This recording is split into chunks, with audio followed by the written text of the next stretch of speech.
What's up you guys, hope you're all doing good and welcome to our Dream Dot channel once again. For those who are visiting our channel for the first time, let me quickly introduce myself. I'm Jagdish, a software developer with around 10 years of experience. In our channel, we have been trying to cover the basics of Java programming. If you are interested in learning Java from the fundamentals, don't forget to check out our channel. In this video, we are going to talk about one other data structure which is available in Java called as the arrays.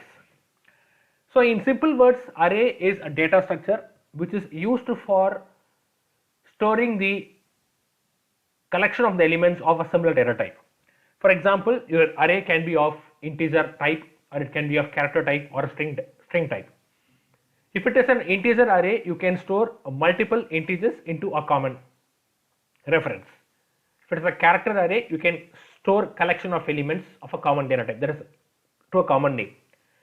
There are multiple ways by which you can create an array in Java.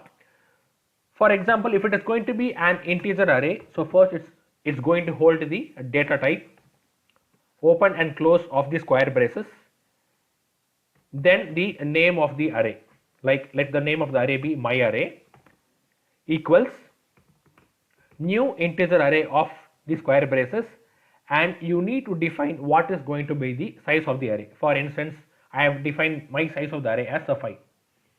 So this is often considered to be the drawback of the array. So in the sense, while creating the array itself, you need to know what is going to be the size of your array, which means that how many elements your array is going to hold. For instance, if you give the size as 5, then it means that this array can hold only 5 integers. Also, there are various kinds of arrays like with various data types. Like if you wanted to create a character array, then it is going to be character data type, open and close of the square braces, and you need to define the name of your array, my array 1 equals new character of. If you don't want to define the size, but if you know the actual elements in advance, then you can directly specify what are all the characters which is going to sit in this particular array. For example, my array is going to hold characters like J, A, V, A, like I'm going to hold Java in my character array. So then I don't have to define the size of my array since I am directly defining my characters. So these are some of the ways of creating array, and still there are many ways of creating an array, and these are the two commonly used ways of creating an array. So either you have to define your size and then assign the integers to your array later, or in advance if you know what are all the characters that are going to define to array, then you can define it straight away. Then how can you access the elements of the array, and how can you find the size of your array, and how can you process your array? These are all some of the questions that you have at your back of your mind. So for processing this particular array, before understanding it, let's try to print two important things like my array 1 dot size. What is going to be my array 1 dot length?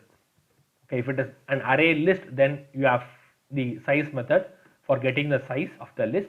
But since this is an array, we have method called as the length, which is used for finding what is the length of this particular array. So the length of the array is 4. So I am trying to get the length of the array, my array 1, and it is told that the size of the array is 4. So since there are 4 characters which is available in my character array, yes, understood. But what is the index of the array? One important thing that we need to understand is array's index always starts with 0, it does not start with 1. So if your length of the array is 4, then it means that its index will start with 0 and it will end with 3. So for example, if I try to print my array of 0, then it will print the character residing at the 0 index as J. So the first index of the array starts with 0 and it will go till 3. So in simple words, it's going to be right 0 till n minus 1, where n is your length of your array. So it is going to be 1 lesser than your length since its index is starting from 0 and not from 1. Okay, how can we process this array? So for processing the array, we can make use of loops in Java for processing the array. So let's try to make use of the for loop. So int I equals 0, I less than, it should be your array dot length, and I, let's try to increment the I operator, and let's try to print in the characters.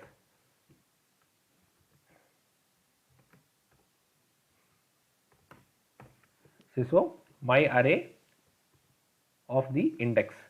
So as I told you, index is going to be I, because its index is starting from 0 and it will get incremented for each iteration and it will go till the length minus 1. So if I run this particular program, it gets printed like, so Java has got printed.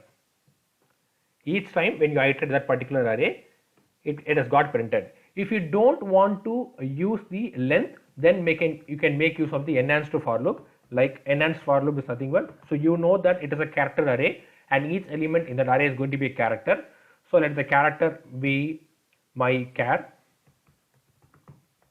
Okay, so my char, and let's try to iterate this particular array, and you can try to print this particular variable, my cjar. And now if you try to run this particular program, even then all the elements of your array will get printed. So Java will get printed. So first we printed what is the size of the array, then we got to know what is the index at 0, then we iterated the array using the normal for loop by making use of the length of the array, and then we printed the array by making use of the enhanced for loop without using the length method. So these are the some of the basic understanding that you need with regards to the array.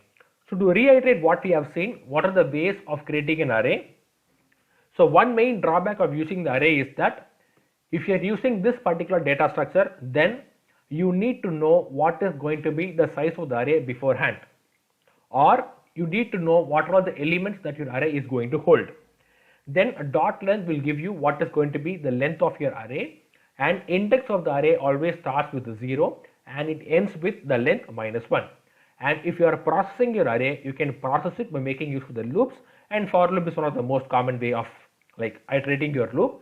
If you don't want to use your length, then you can make use of the enhanced for loop. And coming to the concept of types of arrays available in Java, there are various kinds of the arrays. Like apart from the integer, character, string arrays, there are other arrays like the one-dimensional array, two-dimensional, three-dimensional and multi-dimensional arrays. So these arrays are called as the single-dimensional arrays, and there are also two-dimensional, three-dimensional arrays, which we will check it out in our next videos.